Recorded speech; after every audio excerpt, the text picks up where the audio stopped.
For exercise 3, we have to download these two files, test3.java and MySQL connector from this database, from this Git project folder. I have downloaded this Java 803 jar file and test3.java file from this Git project, and save those in one folder in database management. So let's see what is it in test3.java file. So in this file there are 6 queries. The first query is drop table if there is any table named student, so it will delete student table if there is any in the database. The second query is it will create a table for with 4 attributes: ID, name, address, and student status, where ID is the primary key. Third query is it will insert into the table name, address, and status, where these values are empty initially. The fourth query is it will insert into the database name, address, status, where the student name is John Liu, his address, and student status. The fifth query is it will update the students the row value where student's name is Xiong Lu. It will update his address. And the sixth query is it will delete the entry from the database where the student's name is Xiong Lu. So for this, at first it will connect with the database JDBC, using JDBC, and username is John and password is 123 pass 1234. Then it will start executing the SQL queries. At first statement, it will create the statement, execute SQL query 1, then it will execute SQL query 2.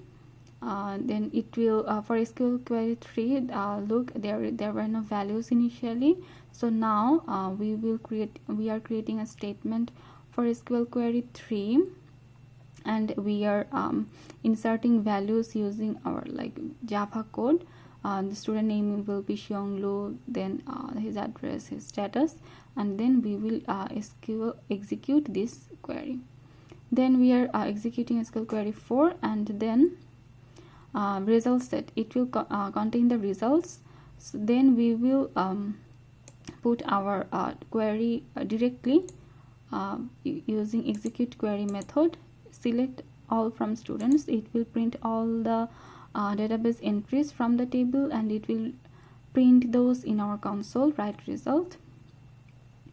After the update, then we are printing one message for user. After the update statement is executed, then we will execute the SQL query 5, which was supposed to update one value, update address of student whose name is Xiong Lu. Then after the update execution, we will print the result to see that if the update has been reflected on the database or not. We will print the our result in the console. After that, we will delete one entry from the database, and again look into database, execute the delete, and again we will print all the entries from this database, so that we can be sure if the delete has been executed or not. There are two methods for to see the output of the queries.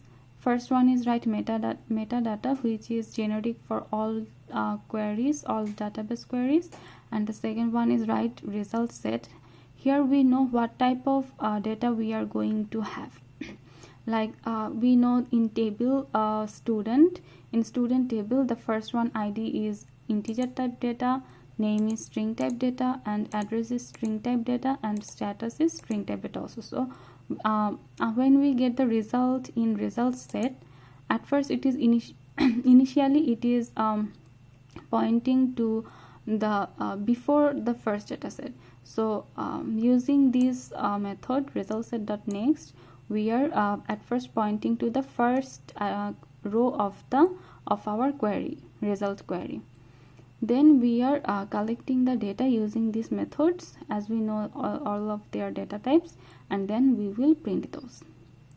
and finally we will close our result set. And write metadata is generic for all types of results in the query, like where we don't know about the like how many attributes are there and how many what type of data are there. So we are counting the column number of columns, and we'll print those according we will print those.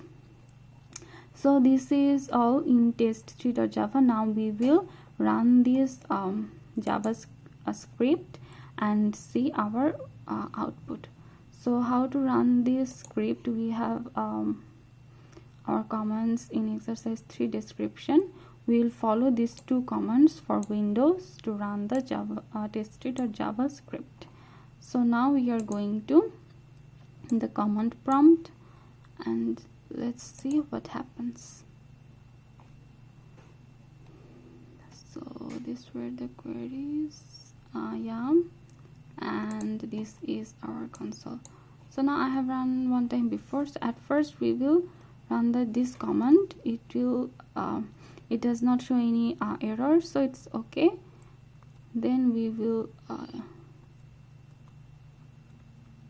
print this command. So let's see what happens. Okay, what happened.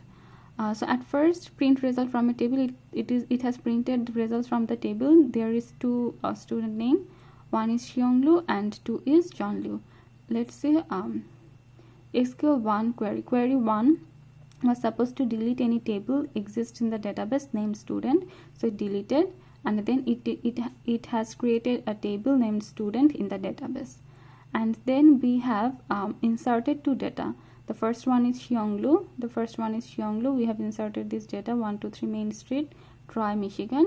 123 Main Street, Troy, Michigan, senior. And then we have inserted another data using SQL query 4. What's in SQL query 4? Insert into the student name, address, status. John Liu, 345 Database Road. John Liu, 345 Database Road. So that's it. Then what we have done, select all from student. So it will print it was supposed to print all the data from the table, so it has printed that.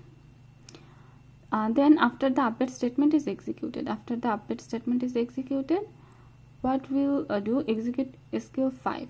So query 5 is supposed to update something. Update student address 123 New Main Street, whose name is, for the student whose name is Xiong Lu. So Xiong Lu, 123 New Main Street. Before it was 123 Main Street. So for the student Xiong Lu, it has updated the address. Update statement, and again it has printed the 2 entries. Then after the delete statement, so what it is, what it was supposed to delete, student. It was supposed to delete the student entry from the table whose name is Xiong Lu. So after the delete, there is no Xiong Lu entry in the table. So that's all for exercise 3.